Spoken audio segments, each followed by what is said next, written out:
Congratulations are in order to Portmore United, the 2017-2018 Red Stripe Premier League champions. But my story is the coach of the year going to Portmore's Shavar Thomas. Now, first of all, it's hard to quarrel with a coach that guided his team to regular season league glory and come win the playoffs championship title.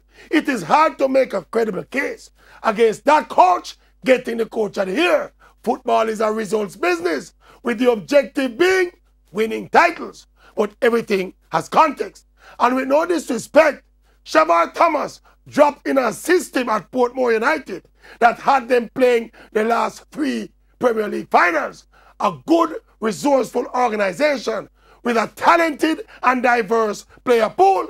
By all stretch of the imagination, a far easier coaching situation than Donovan Duki taking over a firehouse team 1 point above relegation halfway the season to get that same team with basically the same players plus 1 or 2 additions to reorganize them technically and tactically and get them from a mental space of fighting relegation to get them scoring impressive back-to-back victories in the quarterfinals and semifinals into the championship game against the best team in the land.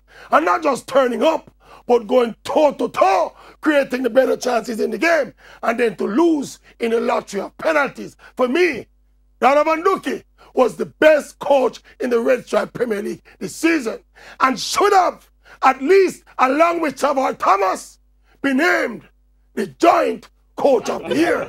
Plain and clear.